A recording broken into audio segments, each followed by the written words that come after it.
Hi hello welcome to cricket మావా. వాతావరణం పూర్తిగా సహకరించింది అంటే ఉప్పల్లో కాటేరమ్మ కొడుకుల జాతర అయితే చూడబోతున్నాం.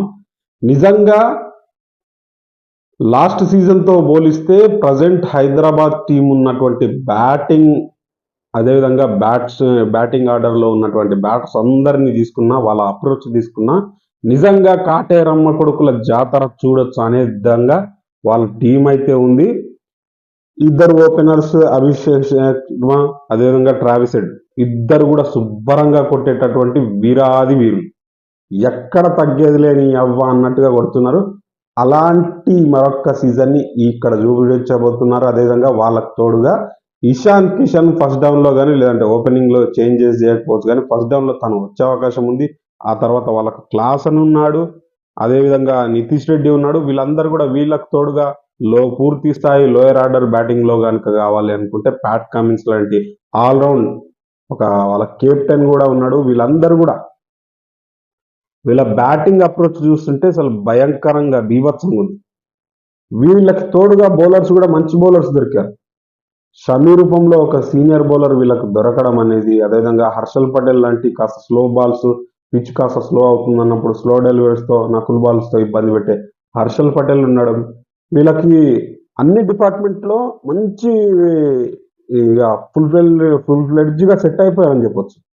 రాజస్థాన్ తో పోలిస్తే హైదరాబాద్ యొక్క బ్యాటింగ్ అనేది చాలా బీభత్సంగా ఉంది. ఎందుకంటే రాజస్థాన్ బ్యాటింగ్ లో సంజు శాంసన్, యశస్వి జైస్వాల్ తర్వాత అంత నమ్మకంగా ఓకే పరుగులు కొడతారు అనే బ్యాట్స్మెన్స్ వాళ్ళకి లేరు. అంత కన్సిస్టెంట్ గా ఆడే బ్యాటర్స్ కనిపించట్లేదు. ధ్రువ్ జురెల్ ఉన్నాడు, అదేవిధంగా హిట్ మేయర్ ఉన్నాడు. వీళ్ళు ఓకే నితీష్ రాణా మధ్యలో మిడిల్ ఆర్డర్ లో ఆడొచ్చు, ఫస్ట్ డౌన్ కానీ సెకండ్ డౌన్ కానీ వీళ్ళతో ఓకే బ్యాటింగ్ పర్లేదు అనే రీతిలో ఉంది. వీళ్ళకి స్పిన్ విభాగంలో కూడా అంత పెద్ద స్పిన్ లేకపోయినప్పటికీ పేస్ విభాగంలో జోఫ్రా ఆర్చర్ ఉన్నాడు. అదేవిధంగా సందీప్ శర్మ కాస్త యార్కర్స్ వేస్తూ కట్టడి చేయగలడు, ఇబ్బంది పెట్టగలడు బ్యాటర్స్ ని ఓకే.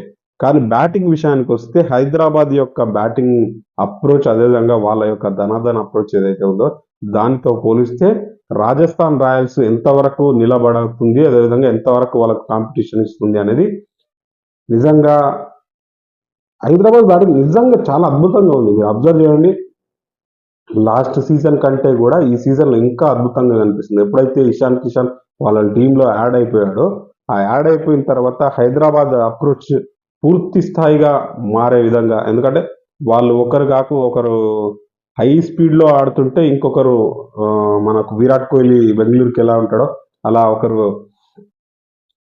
బ్యాక్ హ్యాండ్ చేసుకుంటూ మిగతా వికెట్స్ పడకుండా ఒకరు బ్యాక్ హ్యాండ్ లో ఎవరైతే ఇనిషియేట్ తీసుకుని ఆడతారో అలాంటి వాళ్ళు కాకుండా వీళ్ళతో మొత్తం కూడా హైదరాబాద్ లో రావడమే కొట్టడంతో అభిషేక్ శర్మ కానీ, ట్రావిస్ హెడ్ కానీ, ఇషాన్ కిషన్ కానీ, నితీష్ రెడ్డి కానీ, అదేవిధంగా క్లాసన్ ఇంకా స్పిన్నర్స్ ని కనుక బాధడం మొదలెట్టాడు. మిడిల్ ఓవర్స్ లోనే వచ్చాడు, లేదు కాస్త 10 ఓవర్స్ 15 ఓవర్స్ దాటిన తర్వాత లాస్ట్ 5 ఓవర్స్ లో క్లాసన్ వచ్చాడు అంటే మాత్రం తన అప్రోచ్ అనేది చాలా దారుణంగా ఉంటుంది.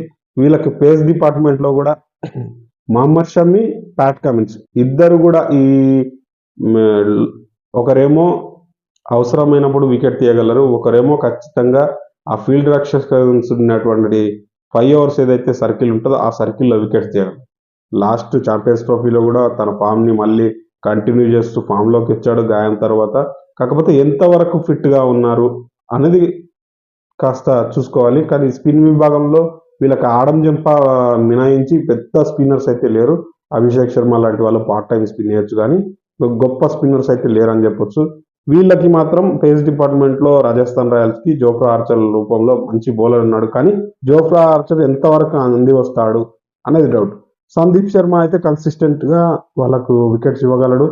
ఇక బ్యాటింగ్ విషయంలో సంజు శాంసన్ ఓపెనర్ గా వచ్చి మరి ఎంతవరకు యశస్వి జైస్వాల్ తో తను నిలబడతాడు, తన కన్సిస్టెన్సీ చూపిస్తాడా, లేదంటే యశస్వి జైస్వాల్ అయితే చాలా దూకుడుగా ఉన్నాడు, మంచి ఫామ్ లో కూడా ఉన్నాడు కాబట్టి తన నుంచి పరుగులు రావచ్చు.